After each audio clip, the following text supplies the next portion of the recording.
Hi everyone, let us enjoy English grammar with your friend Mr. Ishwar Yadav. Now, today we are going to discuss about present perfect continuous tense. Now, we have to see the activities of present perfect continuous tense. Now, look at the more example of present perfect continuous tense. It will be helpful for your studies and you will be definitely speaking English using of this tense. The first sentence here is a given. She has been learning English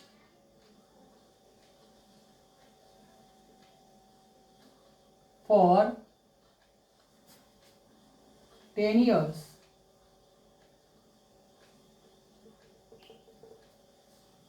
बघा मित्रांनो, या वाक्यामध्ये she has been learning English for 10 years या वाक्यामध्ये शी हा जो आहे हा वाक्याचा कर्ता आहे, वाक्याचा सब्जेक्ट आहे. त्यामुळे हॅज बीनची रचना केलेली आहे. त्यानंतर V1 प्लस ING म्हणजे क्रियापदाच्या पहिल्या रूपाला ING प्रत्यय लावलेला आहे आणि इंग्लिश हा वाक्याचा काय आहे, ऑब्जेक्ट आहे, कर्म आहे. फॉर 10 इयर्स फॉरची रचना वाक्यामध्ये केलेली आहे. फॉर आपण वाक्यामध्ये निश्चित वेळ दाखवण्यासाठी, डेफिनेट टाइम दाखवण्यासाठी वापरलेला आहे. सब्जेक्ट वाक्याचा कर्ता yes plus has plus been plus V1 plus ING plus object plus remaining sentence or construction of since or for. Here is a construction of for. वाक्याचा अर्थ बघा. ती इंग्रजी 10 वर्षापासून शिकत आलेली आहे. ती इंग्रजी 10 वर्षापासून शिकत आलेली आहे. या वाक्यामध्ये निश्चित वेळ आपल्याला दिलेला आहे 10 वर्षापासून. म्हणून मी फॉरची रचना वाक्यामध्ये केलेली आहे. हे वाक्य झालं ॲसरेटिव्ह सेंटेन्स म्हणजे होकारार्थी वाक्य. And I identified this is a structure of present perfect continuous tense because subject plus has been plus V1 plus ING plus object plus remaining sentence and construction of the for in the given sentences. म्हणून मी वाक्य ओळखलं की हे जे दिलेलं वाक्य आहे हे पूर्ण अपूर्ण वर्तमान काळामध्ये आहे. प्रेझेंट परफेक्ट कंटिन्युअस टेन्समध्ये आहे. दिलेलं वाक्य होकारार्थी आहे, ॲसरेटिव्ह आहे. Now let us negative sentence. She has not been learning English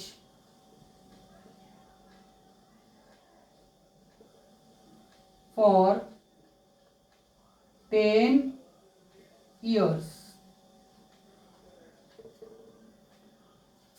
Negative word मी या ठिकाणी यूज केलेला आहे हॅज नंतर, हेल्पिंग वर्ब नंतर हॅज आणि बीनच्या मध्ये नॉट हा निगेटिव्ह वर्ड मी यूज केलेला आहे वाक्य नकारार्थी बनवण्यासाठी. वाक्याचा अर्थ बघा. ती इंग्रजी 10 वर्षापासून शिकत आलेली नाही आहे. ती 10 वर्षापासून इंग्रजी शिकत आलेली नाही आहे. हे वाक्य झालं नकारार्थी. आता इंट्रॅगेटिव्ह सेंटेन्सकडे आपण वळूया, ज्याला आपण वर्बल सेंटेन्स म्हणतो किंवा verbal sentence, yes no type sentence, interrogative sentence इत्यादी नावाने हे वाक्य ओळखलं जातं. बघा, वाक्याच्या सुरुवातीला सर्वप्रथम हेल्पिंग वर्बची आपल्याला आवश्यकता पडेल, जे दिलेलं आहे has she been learning English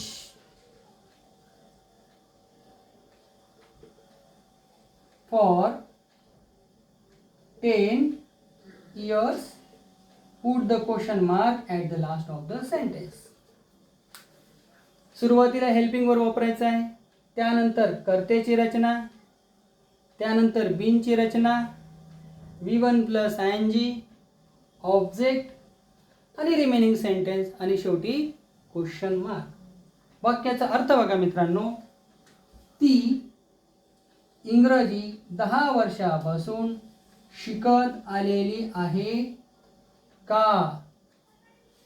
ती 10 वर्षापासून किंवा ती इंग्रजी 10 वर्षापासून शिकत आलेली आहे का? Yes, she has been learning. हो, ती 10 वर्षापासून इंग्रजी शिकत आलेली आहे. किंवा नकारार्थी उत्तर द्यायचं असेल तर no, she has not been learning English. नाही, ती इंग्रजी शिकत आलेली नाही आहे. म्हणून या क्वेश्चनला येस नो टाईप सेंटेन्स असं आपण म्हणतो. Now look at the another sentence, WH type sentence. Number 4. Why, WH word using the first why, helping verb has subject she been learning English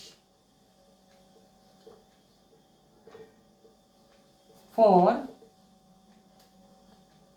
10 years. Put the question mark at the last of the sentence. ती,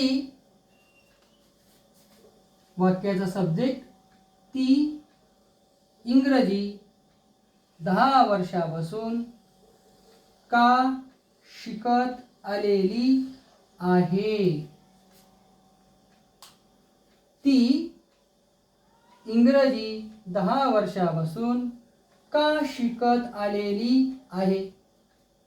here is asking reason. या वाक्याचं उत्तर तुम्हाला बिकॉजनी डिटेलमध्ये सविस्तरपणे द्यावं लागेल. म्हणून या वाक्याला WH टाईप सेंटेन्स आपण म्हणतो. त्यानंतर मित्रांनो, या वाक्याचं आपल्याला एक्सक्लेमेटरी सेंटेन्समध्ये रूपांतर करायचं आहे. तर एक्सक्लेमेटरी सेंटेन्स कशा पद्धतीने बनवले जातात तर बघूया.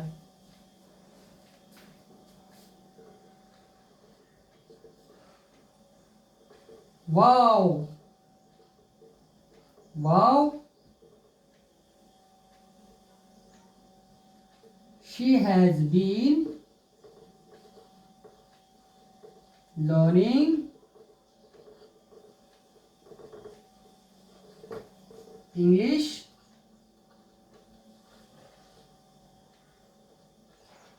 for 10 years.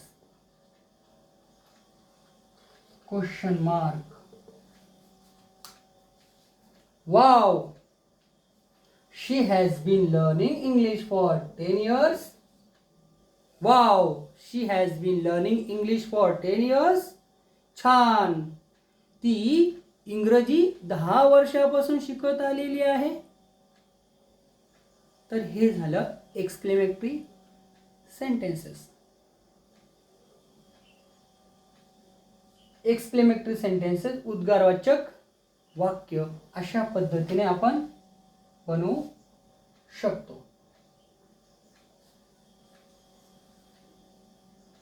If you like my videos, so don't miss to subscribe my channel, share and